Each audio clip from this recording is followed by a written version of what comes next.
नमस्कार, दिन भर की बड़ी खबरों में आपका स्वागत है। मैं हूं आपके साथ सुनीता तिवारी। आज के इस बुलेटिन में हम बात करेंगे भूटान से वापस लौटे प्रधानमंत्री मोदी। दिल्ली ब्लास्ट के घायलों से मिले, आज शाम को होगी सुरक्षा कमेटी की अहम बैठक। फिर बात करेंगे एग्जिट पोल से। बिहार के मुख्यमंत्री नीतीश कुमार हुए गदगद, भगवान की शरण में मंदिर से लेकर मजार और गुरुद्वारा तक पहुंचे। बुलेटिन के आखिर में बात होगी, अभी भी नहीं टला है दिल्ली में खतरा। राजधानी में घूम रही खतरनाक लाली को स्पोर्ट्स कार और जैश मॉड्यूल का एक संदिग्ध आतंकी तलाश में पुलिस की 5 टीमें जुटी। लेकिन दिन भर की बड़ी खबरों से पहले एक नजर आज की सुर्खियों पर। दिल्ली ब्लास्ट के घायलों से मिले प्रधानमंत्री नरेंद्र मोदी भूटान से लौटते ही एयरपोर्ट से सीधे पहुंचे एलएनजेपी हॉस्पिटल। बोत्सवाना पहुंची राष्ट्रपति द्रौपदी मुर्मू का भव्य स्वागत, दिया गार्ड ऑफ ऑनर। दोनों देशों के बीच कई समझौते पर हुए हस्ताक्षर। लाल किला के पास हुए धमाके की जांच में अब नया खुलासा। डॉक्टर मॉड्यूल के 2 सदस्य डॉक्टर उमर और डॉक्टर मुजम्मिल के पासपोर्ट से यह खुलासा हुआ है कि दोनों ने टेलीग्राम ग्रुप से जुड़ने के तुरंत बाद तुर्की की यात्रा की थी। दिल्ली के लाल किला के पास हुए धमाके में शामिल डॉक्टर शाहीन शाहिद ने किए सन्न कर देने वाले खुलासे। कई शहरों में थी धमाके की साजिश, 2 साल से इकट्ठा कर रहे थे विस्फोटक। फरीदाबाद मॉड्यूल के डॉक्टरों से हमारा कोई ताल्लुक नहीं, अल फला यूनिवर्सिटी ने जारी किया बयान। दिल्ली ब्लास्ट मामले में मुआवजे का ऐलान। सीएम रेखा गुप्ता ने कहा, सरकार पीड़ित परिवारों के साथ है। दिल्ली में ब्लास्ट से जुड़े संदिग्ध से पूछताछ में खुलासा। 26 जनवरी को लाल किला पर हमले की थी प्लानिंग। दिवाली पर भी किसी भीड़ भाड़ वाले इलाके को निशाना बनाना चाहते थे। बिहार विधानसभा चुनाव में बम्पर वोटिंग के बाद एग्जिट पोल ने बढ़ाई महागठबंधन की टेंशन, तो एनडीए हुआ गदगद। दिल्ली ब्लास्ट के बाद पाकिस्तान में हलचल। चूहे की तरह बिल में घुसे हाफिज सईद और अजहर मसूद। आईएसआई दे रही है सिक्योरिटी बैकअप। दिल्ली ब्लास्ट से दुनिया का ध्यान भटकाने को पाकिस्तान के प्रधानमंत्री शहबाज शरीफ ने भारत पर मढ़ा इस्लामाबाद हमले का आरोप। मियां ने बताई नापाक चाल। ये तो थी सुर्खियां। विस्तार से बात करते हैं दिन भर की बड़ी खबरों की। देश के प्रधानमंत्री नरेंद्र मोदी बुधवार को भूटान की अपनी 2 दिवसीय राजकीय यात्रा से वापस आ गए। बता दें कि पीएम मोदी मंगलवार को भूटान के चतुर्थ नरेश जिग्मे सिंघे वांगचुक के 70वें जन्मदिन समारोह में शामिल होने के लिए गए थे। अब जानकारी सामने आई है कि पीएम मोदी ने एलएनजेपी अस्पताल में जाकर दिल्ली ब्लास्ट के घायलों के साथ मुलाकात की। आइए जानते इस रिपोर्ट में और क्या कहा प्रधानमंत्री मोदी ने दिल्ली में हुए आतंकी हमले को लेकर। बता दें कि भूटान से दिल्ली पहुंचने के बाद प्रधानमंत्री मोदी सीधे लोकनायक जयप्रकाश नारायण अस्पताल गए और वहां लाल किला विस्फोट में घायल हुए लोगों से मुलाकात की। करीब 20 से 25 मिनट तक प्रधानमंत्री एलएनजेपी अस्पताल में रहे और घायलों से बातचीत भी की। एलएनजेपी अस्पताल में घायलों से मुलाकात कर पीएम मोदी ने घटना के बारे में जानकारी भी ली और उनके जल्द स्वस्थ होने की कामना भी की। अस्पताल के अधिकारियों और डॉक्टरों ने भी उन्हें स्थिति की जानकारी दी। बता दें कि भारत की राजधानी दिल्ली में लाल किले के पास ब्लास्ट के बाद सरकार एक्शन मोड में है। इसी कड़ी में आज शाम कैबिनेट कमेटी ऑन सिक्योरिटी की बैठक होने वाली है, जिसमें सुरक्षा इंतजामों की समीक्षा की जाएगी। सीसीएस के बाद प्रधानमंत्री नरेंद्र मोदी की अध्यक्षता में कैबिनेट की बैठक होगी।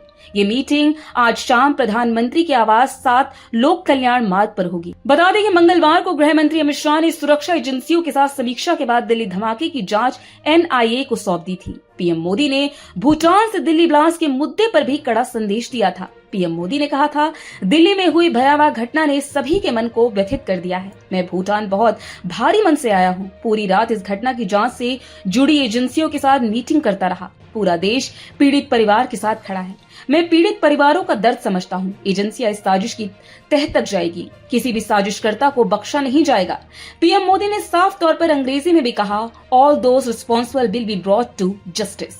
बिहार विधानसभा चुनाव 2025 के दोनों चरणों के मतदान के बाद एग्जिट पोल में मिले रुझान से बिहार के मुख्यमंत्री नीतीश कुमार और एनडीए के नेता गदगद है। सीमा सुबह से एग्जिट पोल देख रहे हैं और पूजा पाठ में लगे हैं। उन्होंने पहले महावीर मंदिर जाकर पूजा अर्चना की, उसके बाद पटना साहिब गुरुद्वारा भी पहुंचे, जहां मत्था टेका और फिर उसके बाद पटना हाई कोर्ट बाजार के पास जाकर चादर पोशी भी की। आइए जानते हैं इस रिपोर्ट में क्या कुछ है इस पूरी खबर में। बता दें कि मंगलवार को बिहार विधानसभा चुनाव के दूसरे चरण के तहत 122 सीटों के लिए मतदान हुआ। इससे पहले 6 नवंबर को पहले चरण के तहत 121 सीटों पर वोट डाले गए थे। मतगणना 14 नवंबर को होनी है।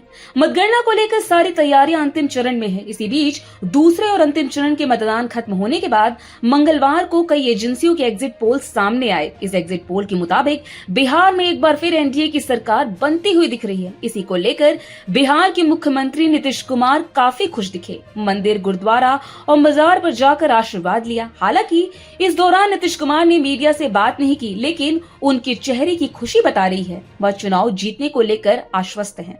मुख्यमंत्री के साथ जल संसाधन मंत्री विजय कुमार चौधरी और ग्रामीण कार्य मंत्री अशोक चौधरी भी थे।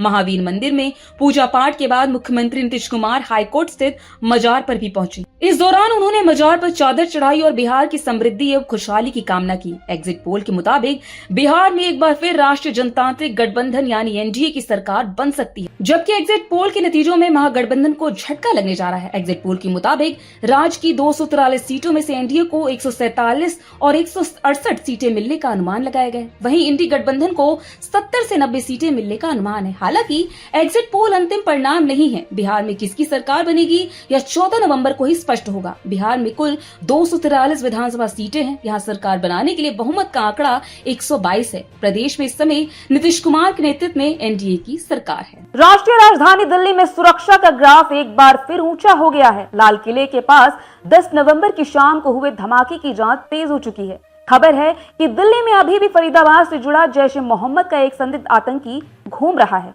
दिल्ली पुलिस ने एक लाल रंग की फोर्ड इको स्पोर्ट कार को मुख्य संदिग्ध वाहन बताते हुए पूरे शहर में व्यापक तलाशी अभियान शुरू कर दिया है। आइए जानते हैं इस रिपोर्ट में क्या कुछ है इस पूरी खबर में। बता दें कि दिल्ली पुलिस का मानना है यह कार किसी बड़े आतंकी हमले की आशंका से जुड़ी हो सकती है। पुलिस की 5 विशेष टीमें इस कार की धरपकड़ के लिए जुटी हुई है। शुरुआती जांच में सामने आया कि दिल्ली में हुआ धमाका एक बड़े आतंकी मॉड्यूल की साजिश का हिस्सा था, जो जनवरी 2025 से चली आ रही थी। इस मॉड्यूल ने दिल्ली एनसीआर में मुंबई के 26/11 जैसे बड़े हमले की योजना बनाई थी।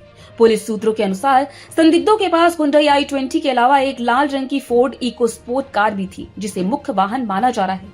इस कार को लेकर दिल्ली के सभी पुलिस स्टेशनों, पुलिस पोस्टों और बॉर्डर चेकिंग पॉइंट्स पर हाई अलर्ट जारी किया गया है। दिल्ली पुलिस ने पड़ोसी राज्यों यूपी और हरियाणा की फोर्स को भी इस लाल कार की तलाश के लिए सूचित कर दिया है। पुलिस को इस कार में विस्फोटक तस्करी की आशंका है। दिल्ली धमाके की जांच में कई चौंकाने वाले खुलासे भी हुए हैं। सूत्रों का कहना है कि आतंकी मॉड्यूल ने दिल्ली, गुरुग्राम, फरीदाबाद के हाई प्रोफाइल स्थलों को निशाना बनाने की योजना बनाई थी। इनमें Lal Qila, India Gate, Constitution Club, Gauri Shankar मंदिर, प्रमुख रेलवे स्टेशन और शॉपिंग मॉल शामिल थे। इस धमाके का मकसद धार्मिक स्थलों को टारगेट करके सांप्रदायिक तनाव भड़काना था। खबर है कि 200 से अधिक शक्तिशाली आईईडी तैयार करने की साजिश रची थी, जिन्हें एक साथ कई जगहों पर फोड़े जाना था। बता दें कि यह प्लान जनवरी 2025 से ही चल रहा था और मुंबई 26/11 हमलों की तर्ज पर दिल्ली एनसीआर को अस्थिर करने का इरादा था। तो आज इस बुलेटिन में इतना ही। आप देखते रहिए दी लोकसभा।